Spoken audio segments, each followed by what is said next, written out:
In roughly 5 billion years, the sun will explode and consume the earth. Dust will not be lucky enough to escape, let alone chunks of debris. There will, in short, be nothing left. This isn't frightening. We'll be long dead or escaped. It's the dead part that interested me. Obviously, we'll have long since rotted to dust, or been burned to dust, or will burn to finer dust when the solar crematorium gets cooking. So this set me to thinking. So far, there's two major theories as to what happens when you die. Either there's nothing, you'll be nothing as you were before you were born. That wasn't so bad. I don't recall being very uncomfortable in the 250,000 years before I struggled into the light. The other is the supernatural theory. You go to some sort of paradise or unimaginable torment, or into a cosmic waiting room in which you expiate your sins before starting your eternal sin upstairs or downstairs. More worrying, but not hugely plausible. No one really thought of the third option. So I lived out my years. No one was less exceptional than I was, normal and unworthy of note in every possible way.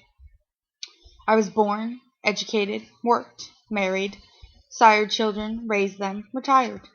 And, of course, I died without fuss or ceremony on a Tuesday morning. It was raining, and had been since 6. I died at 8. It was still raining at 9. I had a coughing fit. Nothing new there. They were pretty normal. It settled down, and the fluid that came up to my throat subsided. Then the doctor, younger than they used to be, and as tired as I had ever seen anyone, put the stethoscope to my chest wearily and announced, "He's gone." Well, it came as something of a surprise. At first I thought he was mistaken, young, maybe inexperienced, but then a battle axe of a duty nurse jammed 2 calloused fingers into my neck and nodded briskly. "I'll send an orderly up in a few. Call it and do the paperwork. I want a bag." By now I was anxious and decided to point out as politely as possible that there had been a mistake and I was still very much alive and conscious. Still, it actually didn't come as much of a surprise when I couldn't speak. I knew immediately that I wouldn't be able to move my limbs. Still I tried. Immobilized totally. Panic began then. I was paralyzed. Some disorder had taken hold. They'd mistake me for dead and bury me.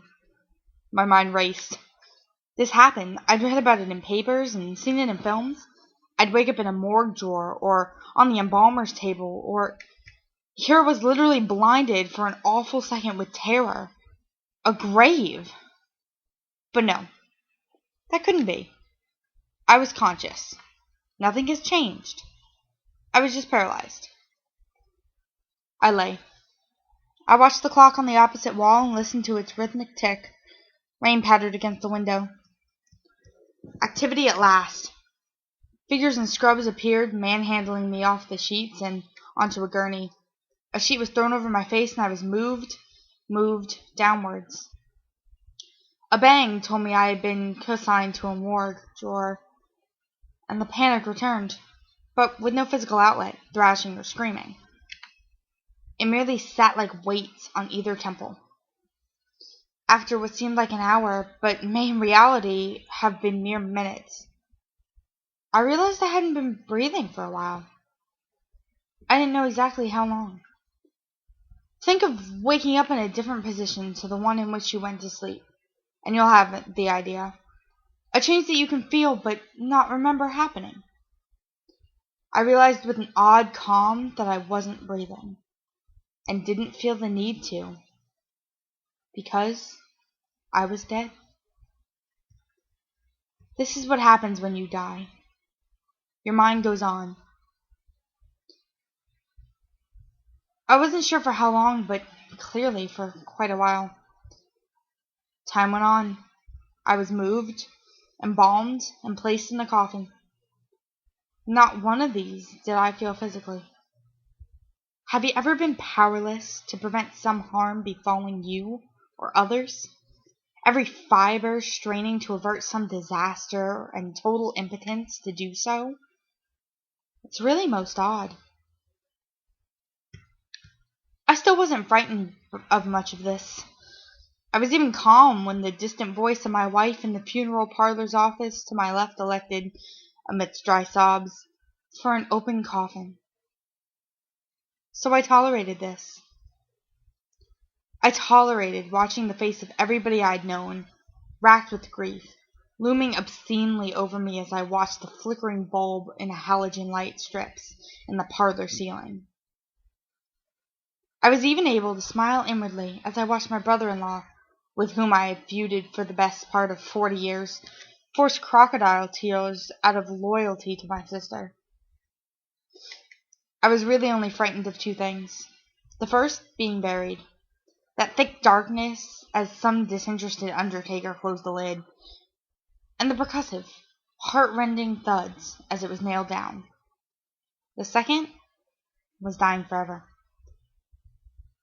I sure as hell wasn't living forever. I'd been dead since 8 on that Tuesday morning.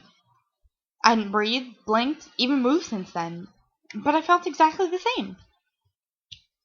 So they buried me, and it was every bit as terrifying and awful as I'd feared. And much more besides. But, as ever, there was nothing I could do. I watched as the final chinks of light around my vision were extinguished, without even the desperate hope of the prematurely buried that someone, anyone, would realize their mistake and release me. I couldn't tell you how long I've been here.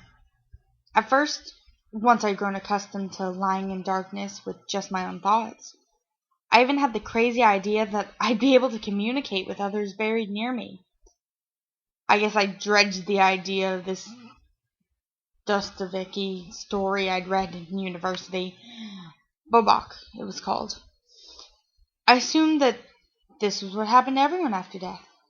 There was no reason I should be unusual or have been singled out for this end. Anyway, I couldn't talk to my fellow buried. It was just me. I'm fairly sure it's been years, or even decades.